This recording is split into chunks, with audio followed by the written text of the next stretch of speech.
if I'm playing and the other team's manager comes out low and is like, I don't give a flying, you know what he's saying. Like, dude, you worry about your own damn team. You don't need to involve me in this. If he says something to me, then it's go. Like you're pointing your finger in my face like I'm your little child. Listen, I'm a grown man. That's when, and JT actually, I give him credit because he just kind of stood there and was laughing. But that's why the bench is clear. It wasn't because Torey was yelling. It was because he put his finger in JT's face. Dude, you don't do that to another team. You just don't. You caught for a long time if that was you. No, Then it becomes the next, which it did. Yeah. And JT actually did a good job of stepping back and saying, all right, I'm going to laugh about this. But man, like I played for Torey. Torey's a good dude. But you don't go out there and I don't care whatever he was saying, whatever they said he was saying. Like you don't need to talk about the other team. You get in the umpire's face. But JT did go up to him first, a little bit. He intervened, and that's when Torey went back. But you got to be the manager, you're saying, and back up. You're supposed to be the bigger man, the smarter man. And if you're the manager, you have someone to pick on. It's Vic Carapazzo. You get to go to the ump. You got 4 of them. You yell. Right, any ump you can go have a time with. But I just love when the bullpen guys go. By the time they get there, they're so damn out of breath. Even if there was a fight, they ain't doing nothing because they're so tired. Is that a hack? If you're in a benches clearing brawl, go after a reliever because they've already run a mile to get to you. Yes, they're all exhausted. And as a catcher, you're supposed to leave your mask on. Right. Because if they try and hit you, you got a mask on. At least they got to try to hit you from behind. But that's why you saw Veritek when he got in A-Rod's face. Guess what? Mask on. Fight me and break your hand. And try. And then A-Rod doinked him. But, I mean, if you're the catcher, dude, put your mask on. Let's go. Lo, your thoughts on the whole situation? So you saw JT goes up to Torey, and I agree. I mean, both are really nice guys. They're not the first guys that are trying to pick fights. And so that's why when I was watching it live, I was like, man, this is going to turn into anything. If this is a certain manager and a certain catcher, it could actually incite a lot more. Yeah. Yeah, great job. Great job on JT for staying composed right there, man. Because like AJ said, when another man is putting his hand in your face, you're telling me it's time. It's go time, basically. But as a guy who faced Strom and I played with Strom, he's effectively wild. Sometimes he doesn't know where it's going. I don't think he intentionally hit him. But at the same time, the situation happened. The manager, you love for your manager to take up for your team, but not in that way.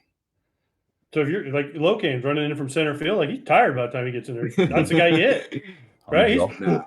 I had to run 350 feet. I'm tired. Meanwhile, the catcher and the pitcher right there. Let's go. Let me get a cup of water before we start. Exactly. Yeah, but Locain's probably in better shape than some of the relievers. Fair. Yeah. Fair. He's running him down. He's also faster, so he's going to get there first. True. Yeah, I'm not as worried. Like if I'm not picking on Lowe versus middle reliever out in the outfield who had to run further and is not running baseballs down all day like it's his job. Well, plus most of the relievers are sitting there like with their feet up in the bullpen. Oh man, I don't pitch till the 7th. I'm not warmed up. It's only the 3rd inning. Oh my God! Wake up! Let me get up from my nap and go run all the way to home plate. Yeah. Then they get there and they don't even know what planet they're on because half of them were sleeping at the time. So basically all of this, not that big of a deal, but a big deal. The biggest problem is if you're the manager, even if a player comes up and says something, just go to the ump and handle your business. He said something to me. Mm-hmm. And Vic Carapazzo, he had Torey Lovullo. Of course. I think we need more fights. Let's go. We do get, I would say, maybe 1 or 2 benches clearing situations per week, but they're complete nothings.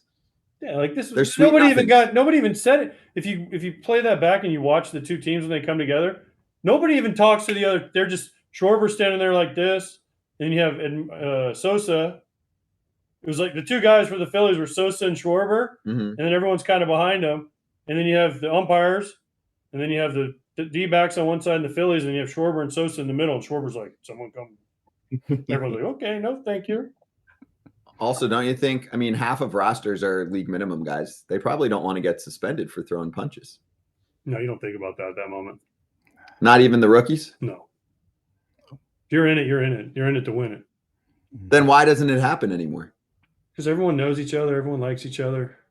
Everyone has the same agent. That's not true, though. Everyone likes each other. I feel like you talk to players all the time, and they're like, "Oh, I just don't want to be with that guy," or "Don't set me up with that guy. I don't like him."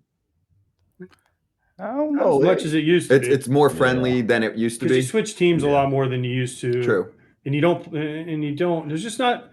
I know that we try to build up Red Sox, Yankees, and Giants, Dodgers, but it's kind of gone there because they're different teams every year.